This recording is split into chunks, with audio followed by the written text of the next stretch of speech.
Hey, what is going on, guys? Heritage here. Welcome back to another video. Today we are going to be bringing you the ultimate Easter egg upgrade guide. So let's not waste any time and get. The first thing you'll want to do is open up Pack Punch. In my game, I already have Pack Punch open, but that's the first step that you want to do. Once you've got Pack Punch open, you can go head over to Quick Revive in the cellar, and you'll talk to Craft in order to start the Easter egg. From there, what it's going to do is it's going to flash a purple screen after he completes his dialogue, initiating the incantations and the point power trap. So basically, first thing you want to do is we're going to head over to the library. Alrighty guys, so now that we've gone over to the library, what you'll be doing is looking for some page fragments. There is a good note with the Easter egg being out for so long that there is a trick to bypass the wall guide. So basically, first thing you'll want to do is you want to kind of just walk around this room and find the first page. In this case, my first page right here is a eye with lashes on it. That one would be indicating your first one. So now we'll be making our way over here to the second one, which will be a compass. We will then look for the third one, which will be on this TV, and this is a compass with 4 prongs kind of poking out. That's kind of what I label it as. And then last but not least, it'll be the last one will be here, which is a eye with a circle. One thing that you can note with these pages is that without picking them up, you can know the order already. So first things first is you pretty much just start here. This would be your first one, and you kind of walk a circle in this library, going this way, and then you find your second, your third, and your fourth, obviously over there. The one thing that it does do with knowing those without picking up the page fragment is it does bypass this step over here where you would normally have to break the wall and go back to spawn and collect a set of symbols in order to open this up after you've completed the page fragment. So it is a really big time save. It is optional if you want to do this part of the step, just to do the Easter egg and kind of get the full experience. But if you do, you can go into the library, collect the symbols, and then you would get the point power up. Alright guys, so now that we're back, we have found our first point power up trap for the first page fragment that we collected. Basically what we're going to do is we're just going to activate the trap, and we are going to kill the zombies in there. It'll do that special animation with a audio cue indicating if it's complete. If it does fail, there is a special audio cue, and the aura of the point power trap doesn't indicate as well as it does if it's marked as complete. Now we're just going to kill these zombies here and collect the next couple points that we need to head to the castle. Now we're going to be making our way into Quick Revive to the next point power trap location. So now we're just going to get these zombies grouped up together as we did before. And once we have enough zombies grouped up before, it's about roughly 10 to 12 zombies per power trap, depending on players. I believe it is linked to player count, but basically we're just going to activate the trap and we're going to kill them. And that is the second point power up trap. Now what we're going to do is we're going to collect some of these zombies here. We might have to end the round, but we'll get enough points to do the next point power trap, and from there we're going to head from the cellar to Pack Punch, and we're going to move on to our third trap. Now we're just going to wait for these zombies to spawn. We'll do the same thing. We're going to just train them up, get about 10 to 12 zombies roughly, and then we'll activate the trap and kill those zombies within that trap to get the next step done. So as we wait for them to spawn, we'll just kind of sit here and chill and wait for them to group up as we're going. I do recommend the power drill for this. Melees are generally better with melee macchiato in these early rounds to get the point power up trap done. If you don't have your weapons upgraded, it kind of makes it a little difficult. But as we did before, we're just collecting the zombie souls essentially. There's no special animation, but that is the third one complete. And now we are going to make our way to the library to complete our final one. So now that we're at the library, we're just going to get these next ones up. I believe we do get a vermin round on this one, but you can still kill the vermin and the parasites to complete this next step. So you'll just kind of do the same thing as you did before, and you will then kill the parasites while the trap is being charged, and then that will indicate the completion. So we'll just get those guys grouped up real quick, and we'll just get them killed pretty quick. Just a couple seconds to do it. Point power trap really isn't that complicated. You can do this while you're doing all the swords. So if you're in a co-op lobby, this will make your life 10 times easier, just because you can have one person doing the point power up trap while someone else is collecting the stamps to do the sword upgrade steps and work on implementations. But if you're in solo, just kind of do it like this. Just kind of group them up together. Just get what you can to complete the power up trap. We're just going to kill these last couple parasites to complete it. And that is the fourth one done. One thing to note with the fourth power up trap is it's always going to be a guaranteed spawn in this library. But once you're done, it'll do that little red aura, and it'll start making its way down the stairs, going back towards Pack Punch. But before it makes that turn, it'll go into this wall. Basically what will happen is it'll reveal some simples.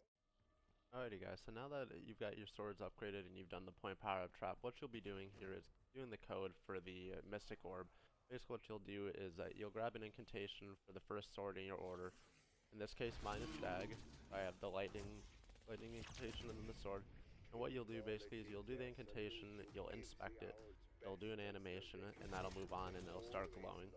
Then you'll move on to the second sword, and in this case it's my void sword, so it do the incantation, inspect, the glow will disappear, and then it'll be replaced with a gold glow. Now we are moving on to our fire sword. So you grab the fire incantation, and then the fire sword.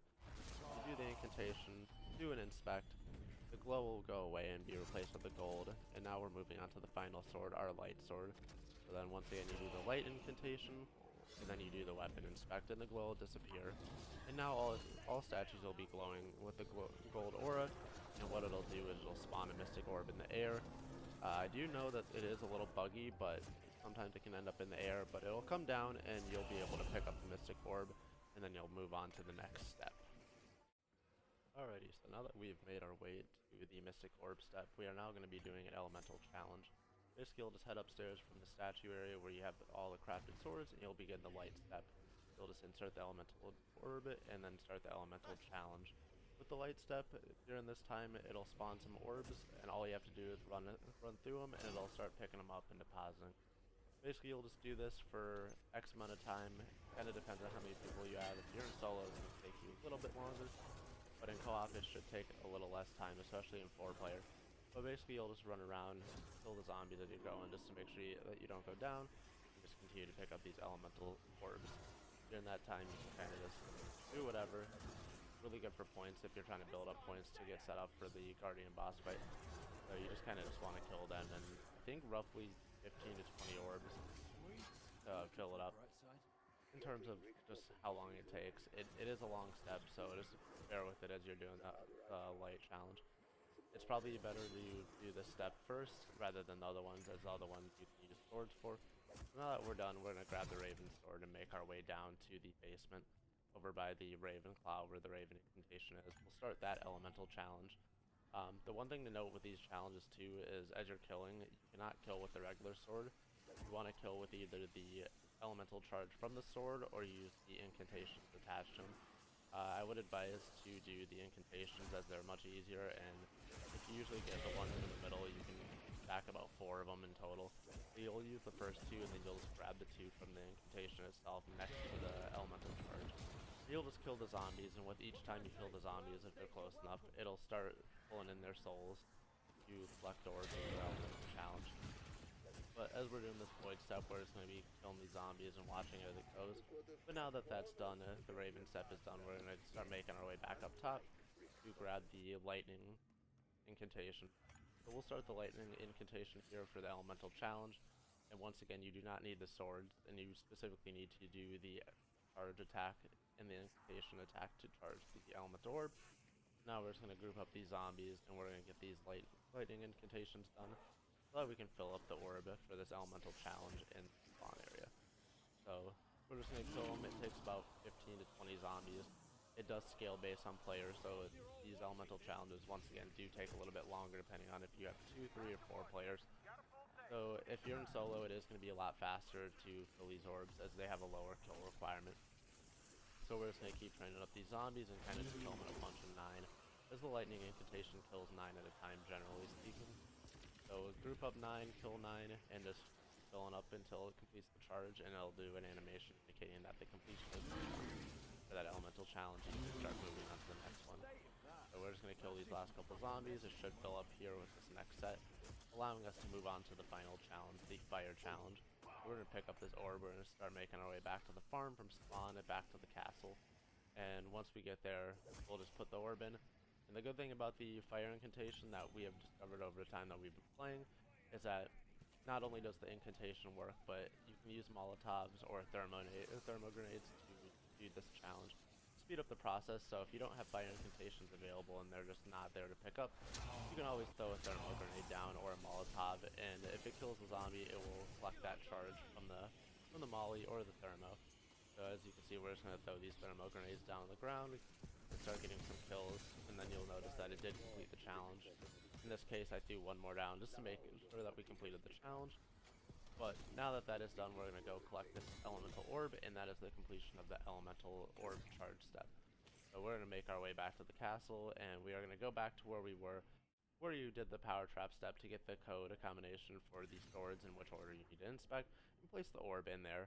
Once you place the orb into where that spot is, it'll then begin opening the door, revealing the guardian key. Now we're going to walk into this room as it opens up, and we're going to get an audio cue from the owl, the main antagonist of the map, and he's going to start doing some dialogue, and you'll be able to pick up the guardian key. Alrighty guys, so once you've gotten the guardian key, what you want to do is head to spawn. Once you insert the key, it'll initiate the boss fight if you're in a solo game. If you're playing a co-op, then everyone's got to accept it before going in, so bear in mind if you do need to do any final setup, be sure to do that before you start the guardian key. But other than that, I'm going to leave you guys with some gameplay of the guardian boss fight in my solo game.